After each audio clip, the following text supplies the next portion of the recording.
Vous vous souvenez peut-être d'un 101% en juin 2013, durant lequel Davy recevait un drôle de personnage. Cet artiste cagoulé, vivant dans les tréfonds de la jungle montpelliéraine, s'est fait remarquer en 2011 par l'éditeur Marvel pour faire, excusez du peu, la couverture du très symbolique numéro 700 du comics Amazing Spider-Man. Monsieur Garcin, de ce nom d'artiste, a continué son chemin très particulier, entre commandes pour le célèbre éditeur américain et envie personnelle, pour aujourd'hui exposer ses œuvres dans la sympathique galerie Art Ludique sur l'île Saint-Louis à Paris du 5 au 28 mars. Il s'est fait remarquer par sa technique étonnante, il est collagiste. Collagiste, en fait, c'est je fais des collages, donc je découpe des bandes dessinées la plupart du temps, et je fais mes collages, et j'habite à Montpellier, et je fais ça depuis 5 ans. Autodidacte, n'ayant pas suivi de formation artistique, le sympathique lutteur masqué, qui marche avant tout à l'instinct et au coup de cœur, est un passionné. Une passion qui remonte assez loin. Depuis l'enfance, c'est vrai que je découpais notamment des magazines de jeux vidéo quand j'étais petit, ça n'avait pas trop d'intérêt, je découpais tous les jeux vidéo que je préférais, je les recollais sur des feuilles que je mettais dans des classeurs. Alors souvent je me dis, c'est bizarre, pourquoi je l'ai découpé, parce que j'aurais pu juste découper la page et la mettre dans un classeur. En plus de son penchant pour le découpage, très tôt, il est attiré par les comics. Depuis que je suis petit, je suis quand même attaché à Iron Man. Alors après, je sais pas si c'est un hasard ou quoi, c'est un des seuls avec Batman qui n'a pas de pouvoir. Mais j'aimais bien, quand j'étais petit, Iron Man, il m'avait marqué parce que j'étais vraiment tout petit, j'avais 4-5 ans. Je savais même pas lire, mais je lisais, enfin je regardais mes BD. Et j'avais vu qu'il était alcoolique, qu'il était pas bien. J'avais le Strange où il y a l'épisode où on voit qu'il peut plus utiliser son armure parce que je crois qu'il boit trop. Et ça m'avait touché, ça l'avait rendu vraiment humain. Et ça me l'avait, je le trouvais attachant. Donc je vais dire Iron Man, mais je vais dire que depuis que je suis tout petit, j'adore Hulk aussi. La série télé, normalement, quand j'étais gamin, j'adorais, enfin ça me faisait peur, mais... Donc Hulk et Iron Man, c'est deux personnages que j'adore. Des héros masqués avec un certain sens du spectacle. Peut-être une caractéristique qui a rejailli sur sa personnalité. Mon cousin m'avait offert ce masque avant que je fasse mes collages. Et je me disais, c'est dommage, j'adore ce masque. Il était chez moi comme ça, mais je m'en sers jamais. Et je me suis dit, ce serait cool, vu que j'ai toujours aimé Daft Punk, Kiss, le groupe de rock, qui se grimait, qui se maquillait. Quand j'ai commencé à faire des expositions, je me suis dit, je vais mettre le masque, c'est cool, c'est un peu, voilà, c'est un peu fun. Et moi, ce que j'aime, c'est le fun et l'entertainment par rapport à ce que je fais. Donc je me suis dit, voilà, je vais mettre le masque tout le temps, c'est un bon état d'esprit, je pense que c'est pour ça que je le mets tout simplement, en fait. Monsieur Garcin n'a pas un parcours classique, ce qui ne l'a pas empêché d'avoir des tonnes de choses à exprimer, des hommages qu'il a envie de rendre. Il y a 5 ans, j'ai voulu me faire chez moi un cadre, en fait, avec toutes les couvertures de comics que je lisais quand j'étais petit. C'est-à-dire, ça c'était notamment Strange Magazine. Il y avait Nova, Special Strange. Et donc, en fait, j'ai récupéré toutes les BD que je lisais quand j'étais petit. J'ai découpé les couvertures et je me suis fait un grand tableau avec toutes les couvertures. Et je me suis retrouvé avec les bandes dessinées sans les couvertures, donc je pouvais pas les mettre dans ma collection. Ça dénotait un peu, tu vois, dans ma collection de comics, d'avoir des BD sans la couverture. Après, je voulais pas les jeter parce que je me disais c'est dommage de les jeter. Il y a toutes les histoires qui sont complètes à l'intérieur. Pourquoi je les jetterais? Donc en fait, pendant 1 ou 2 mois, j'ai eu ces BD dans mon salon. Et je sais pas si c'est des réminiscences de ce que je faisais quand j'étais petit de découper, mais au bout d'un moment, je me suis dit, je fais rien de ces BD, essayons d'en faire quelque chose. Et donc je me suis mis à les découper pour faire des compositions.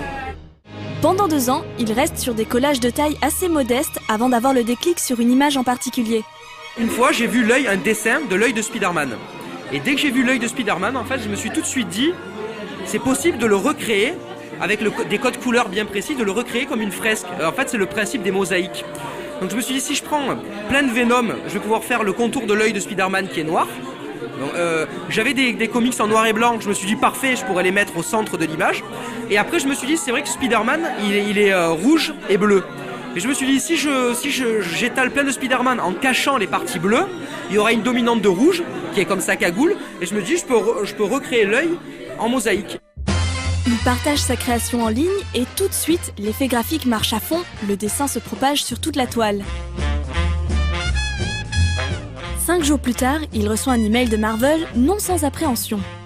Quand j'ai vu le mail de la Marvel, j'ai eu un peu peur qu'ils me contactent pour des problèmes de droit. Souvent mes amis me disaient oui fais attention, tu fais des collages quand même, c'est vrai que ce sont des personnages qui sont sous copyright, en plus Marvel, bon ils rigolent pas trop avec tout ça, mais en fait j'ai eu la chance que ce soit pour me dire qu'ils voulaient plutôt utiliser mon travail. Donc j'avoue c'est un peu une ambiance, on saute dans son salon de joie quoi, c'est sur le coup, genre on a un peu la tête qui tourne, waouh, qu'est-ce qui arrive quoi. L'inimaginable s'est produit pour lui, Et les problèmes de droit ne l'ont heureusement jamais bloqué dans ses créations. On peut noter une influence très large dans ses inspirations qui ne se limitent pas qu'aux comics. Il s'intéresse à toutes les figures de la pop culture en essayant de retracer en un tableau l'histoire d'un ou plusieurs personnages. Par exemple, quand j'ai fait le collage de Hulk, je me suis dit ce qui serait intéressant c'est d'avoir des Hulk des années 60, 70, 80, 90, 2000 pour qu'en fait il y ait un résumé, voilà, j'ai envie qu'en une image ça résume toute l'histoire du héros. C'est pour ça aussi que je fais attention d'avoir un maximum de dessinateurs différents. Techniquement je pense que je pourrais faire un collage avec 20 comics, mais ce qui m'intéresse c'est d'avoir une palette très large d'époques et de dessinateurs, donc des fois j'achète un comics et je découpe un personnage. Ce qui fait que là où il passe, les albums trépassent. Chez moi, c'est le cimetière des comics et des mangas. Je pense que même j'ai été obligé d'attaquer ma collection personnelle de BD parce que des fois je me suis retrouvé genre à minuit en train de faire mon découpage et il me manquait des personnages et j'ai attaqué ma collection sur mon étagère. Enfin, je crois que toutes mes BD chez moi, quand on les ouvre, il y a au moins un personnage qui est découpé dedans. Ben, j'achète beaucoup de BD d'occasion et après il faut savoir que bon, on parle des collectionneurs, des fans de comics. Moi, je découpe pas des BD rares. Je mets pas 500 € ou 1000 € dans un comics rare américain pour le découper. Je découpe principalement des BD qui ont été tirés à 20 000, 50 000 exemplaires. C'est rien de dramatique. Rien de dramatique pour quelqu'un qui s'est engagé dans la voie qu'il a choisie. Pas de pitié. Maintenant, enfin, je suis dans un état d'esprit. Maintenant, c'est un peu, c'est un peu toute ma vie, quoi. Je suis vraiment passionné. J'ai envie de faire ça. Donc, ça m'arrive d'acheter un comics pour une image. Donc il n'y a pas de souci, et comme je t'ai dit tout à l'heure, j'ai même découpé ma collection personnelle. Non, s'il y a une image qui me plaît vraiment et qui peut servir une de mes œuvres, je la découpe sans pitié, comme un serial killer. Il ne laisse jamais de traces derrière lui. Le collage est un procédé très long qui peut lui demander jusqu'à 1 mois et demi par tableau, ce qui peut requérir différentes techniques et poser différents challenges. Par exemple pour la tête, la Batman Head, pour la tête j'ai d'abord fait la tête à côté, après j'ai fait le tour et j'ai mis la tête sur le contour. Il y a différentes façons de faire, mais en général oui, je pars d'un côté.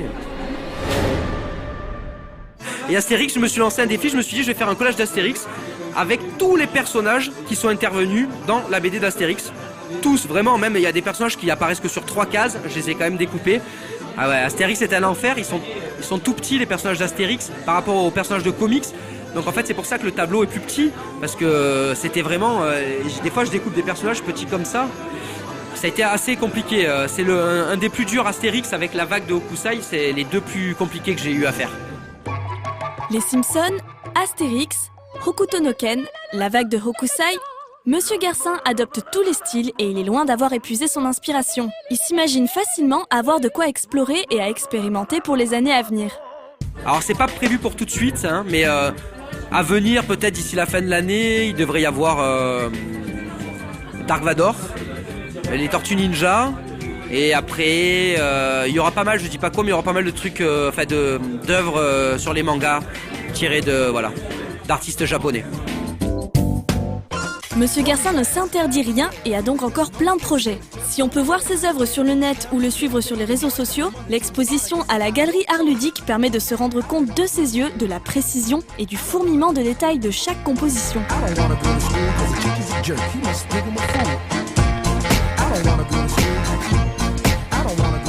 C'est un régal pour les yeux et tout le monde peut en profiter en entrée libre jusqu'au 28 mars. Loin.